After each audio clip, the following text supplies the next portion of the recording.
જો આ ધોધની મોજ છે તો ભાઈ જો હવે જ આ સાચી હાલવાની મોજ ચાલુ થઈ છે। અત્યાર લગી તો પગથિયા હતા, હવે જો આ બધા કારમીણ પાણા આવ્યા છે।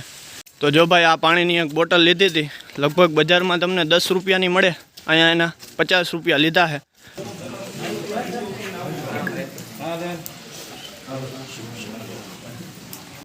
તો જય માતાજી બધાને। તો જો સવારના પોરમાં આપણે ભવનાથમાં આવી ગયા છીએ ને આજે આપણે જવાનું છે જટાશંકર। ધોરાજીથી હિરેનભાઈ આવ્યા છે ને આપણે અત્યારના પોરમાં આજે શનિવાર છે, શ્રાવણ મહિનો ચાલુ થઈ ગયો છે ને આપણે જટાશંકરનો આનંદ માણવા જવાનું છે। તો વિડીયો બહુ મસ્ત થવાનો છે, આખો વિડીયો જોજો છેલ્લે સુધી। તો હાલો તમને જટાશંકરની મોજ કરાવીએ। જો રોપવે ઉડન ખટોલા તમારે જવું હોય ગિરનાર તો અહીંથી રોપવેમાં જવાય છે ઉડન ખટેલા, અને આ જટાશંકરનો રસ્તો ત્યાંથી જ જાય છે એટલે આપણે ત્યાંથી જ જવાનું। તો જો જટાશંકરમાં આપણે એન્ટ્રી લઈ લીધી છે, અહીંથી પ્લાસ્ટિક બેન છે, પ્લાસ્ટિક કે એવું કંઈ આપણે લઈ આવવાનું નથી। અને આ રીતનો પ્રકૃતિનો આનંદ માણવા આપણે આવતા હોય તો અહીંયા આપણે કચરો કે પ્લાસ્ટિક કે એવું ના કરીએ એટલે આ પ્રકૃતિ પણ જળવાઈ રહે। તો જો અહીંથી હવે જટાશંકરનો રસ્તો ચાલુ થઈ ગયો છે તો આપણે હાલવાનું ચાલુ કરી દઈએ છીએ। અને જેટલા આપણે વહેલા આવીએ એટલું અહીંયા ટ્રાફિક હોય નહીં, બાકી પછી બપોર પછી તો ટ્રાફિક બહુ થઈ જાય એટલે મજા ન આવે આપણને। તો જો આ પાણીના જૈણા અહીંથી જ ચાલુ છે, પણ અહીંયા તો આડું બાંધી દીધું છે, અહીંયા તો નાહવાની એ બધાની લગભગ મનાઈ છે, છતાંય માણસો નાહતા હોય છે। આપણે આગળ ઉપર જવાનું છે, ત્યાંથી પછી આપણે નાહવાનો ને એ પ્રોગ્રામ કંઈક કરશું। તો જો અત્યારે આપણે સવારમાં આવ્યા છીએ તો આ જટાશંકરનો રસ્તો હાવ શાંતિવાળો છે। આ જ રસ્તે બપોરે પગ મૂકવાની જગ્યા નહીં હોય એટલું ટ્રાફિક થઈ જશે, અને આપણે ટ્રાફિક ન લાગવું પડે એટલે જ અત્યારે બપોરે આવ્યા છીએ। સવારના પોરમાં આવો તો કેટલી શાંતિ છે એ તમે જોઈ શકો। તો જો આપણે તો 8:30 વાગે જઈએ છીએ, પણ લોકો અત્યારમાં આવે છે એટલે લગભગ 6 વાગ્યાના માણસો જવાનું ચાલુ કરી દે છે, ને અહીંથી જ ગિરનારની જૂની સીડી લાગુ પડે છે એટલે શું છે કે માણસો અહીંથી ગિરનારે જતા હોય છે। ને જો આ રીતની કાનૂની ચેતવણી આપેલી હોય છે તો એનું પાલન કરવું જોઈએ। જો ભાઈ અહીંથી આ જે પાણી જે જાય છે ને નીચે, આ એ પાણીની ઊંડી ખાણ છે, એટલે આ રીતે આ સાઈડમાં રસ્તાની સાઈડમાંથી આ બધું પાણી છે એ જઈએ, તમે રસ્તે હાલ્યા જતા હો તો તમને અવાજ આવતો હોય। તો જો આપણે અહીંયા ચોકે પૂગી ગયા છીએ। પહેલે જો વરસાદ ચાલુ હોય ને તો અહીંથી બહુ સારું પાણી જતું હોય છે। અત્યારે સવારના પોરમાં વરસાદ નથી એટલે આપણે અત્યારે પાણી નથી ને જો આ પહેલો ચોક આવી ગયો છે। આ બાજુથી જાઓ તો આ કાચો રસ્તો છે, અને અહીંથી જો હવે આ જૂની ગિરનારની સીડી છે એ ચાલુ થઈ ગઈ છે। આ સીડી સીધી પહેલાં ગિરનાર જ જતી, ગૌમુખી ગંગાએ આ સીડી નીકળતી। જો ભાઈ સવારના પોરમાં આપણને વાનરજીના દર્શન થઈ ગયા છે, ને અહીંયા તો આ બધું ફૂલ મોજમાં જ હોય છે, લઈ લ્યો મોજ કરે છે એની રીતે।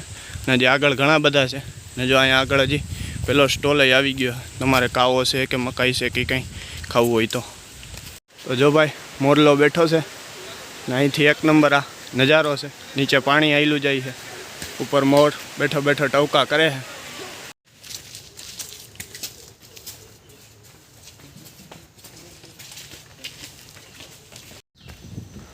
જો આ લોકેશન અહીંનું બહુ જોરદાર છે, ફોટાને બધું એક નંબર આવે।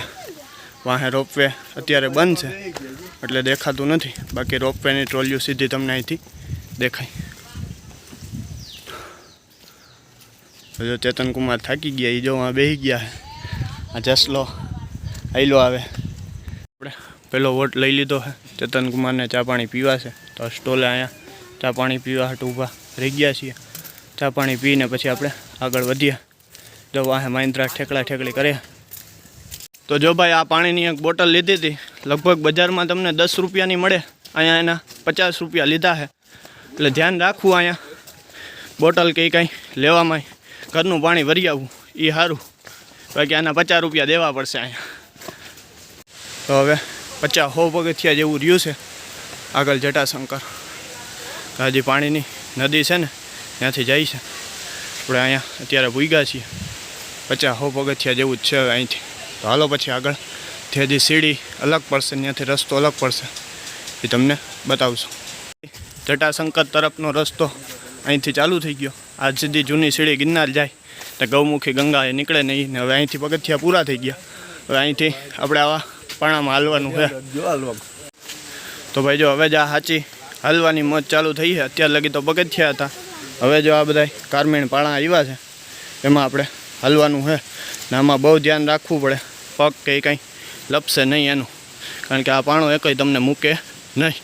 બધાય કારમીણના પાણા છે.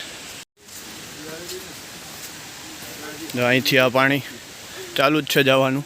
હજી આગળ નદી આવશે, ત્યાંથી પછી આગળ જટાશંકરનું મંદિર આવશે મહાદેવનું. આ પાણી અહીંથી હાલ્યું આવે અંદર. હજી આગળની નદીમાં પાણી વધારે છે, અહીંથી આ પાણી જાય. તો ભાઈ આપણે આ નદીએ પૂગી ગયા છીએ ને ગયા રવિવારે જો આ જ જગ્યા હતી જ્યાં પાણી ફૂલ આવી ગયું હતું અને પબ્લિક હલવાઈ ગયું હતું. પણ અત્યારનો નજારો તમે જોઈ શકો. અત્યારે પાણીમાં એટલું બધું કાંઈ છે નહીં, પણ ચાલુ વરસાદે અહીંયા પાણી બહુ વધી જાય. તો હાલો હવે આપણે અહીંથી આગળ જઈએ. તો આ નદી પછીનું લોકેશન છે. હવે અહીંથી આપણે આ એક વળાક લઈ લઈએ એટલે હમું જટાશંકર મહાદેવ આવી જાય. અત્યારે સવારના પોરમાં જો હાવ શાંતિવાળું વાતાવરણ છે ભાઈ. જો જટાશંકર મહાદેવ હવે આપણને હમું દેખાઈ ગયું હે. આપણે પૂગી ગયા છીએ. હર હર મહાદેવ.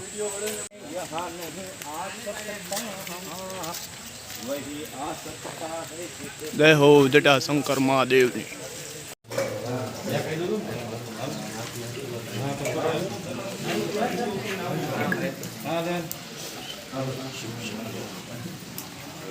દર્શન આપણે અંદર કરી લીધા છે. જો અહીંયા વાનરજીના ટોળા પૂગી ગયા છે અત્યારના પોરમાં. અહીંયા તમને રસ્તામાં એટલા વાંદરા જોવા મળશે.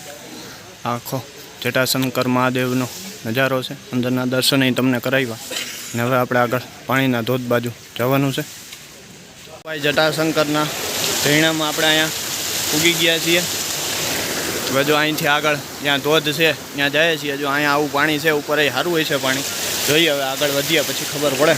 અહીંથી તો પાણી સારું દેખાય છે. હાલો હવે આપણે આગળ જઈને તમને બતાવશું. જોઈ લો આ બધી પાણાની શિલાઓ જ છે. હજી આપણે અહીંથી આગળ ઉપર જ્યાં ધોધ પડે ત્યાં જવાનું હોય.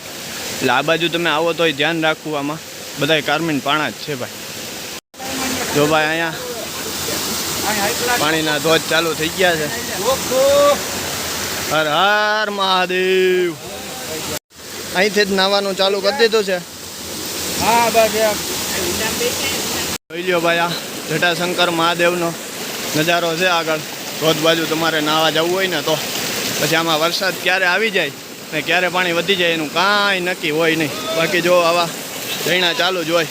આપણે વહેલા આવ્યા ને એનો ફાયદો એ છે કે જો અહીંયા કાંઈ ટ્રાફિક છે નહીં. આમાં ધોધ દેખાય છે. આપણે હજી ત્યાં જવાનું છે પણ ટ્રાફિક આવ ઓછો હોય એમ. ઓલું તો હું છે બપોર પછી આવીએ તો ટ્રાફિક હોય જોરદાર. તમને નાહવાની કંઈ મજા ન આવે, પણ અત્યારે તમને ફૂલ મોજ આવે ભાઈ. તો જોઈ લો લોકેશન. તમારે આવવું હોય તો સવારમાં આવવું ભાઈ. જો આ ધોધની મોજ છે.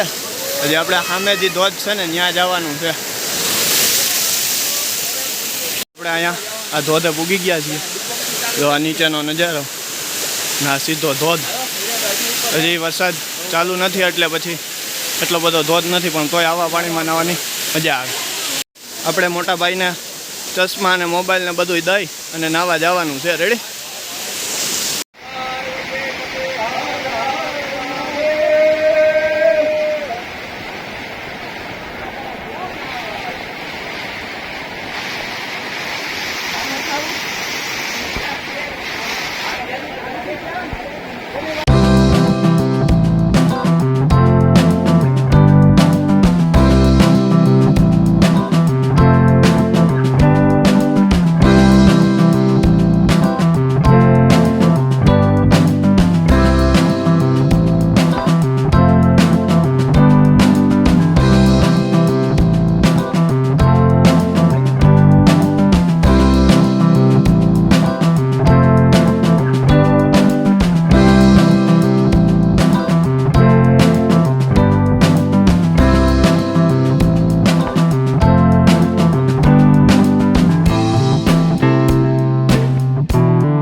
તો જો આપણે આગળ ધોધે નાહીને અહીંયા પૂગી ગયા છીએ ને હવે આપણે ધીમે ધીમે વળી પાછું નીચે ઉતરવાનું છે. જોઈએ નીચે ક્યાંય જે કાંઈ ધોધ બહુ ધારો દેખાશે તો ત્યાં નાહું, બાકી પછી અહીંયા પૂરું કરશું. તમને આ વિડીયો જટાશંકર મહાદેવનો અને નાવાનો કેવો લાગ્યો એ મને કોમેન્ટમાં જણાવજો. અને વિડીયો પસંદ આવ્યો હોય તો લાઇક ને શેર કરવાનું ના ભૂલતા. તો મળીએ ફરી પાછા નવા વિડીયોમાં. ત્યાં સુધી રાધે રાધે. જય હો જટાશંકર મહાદેવની જય.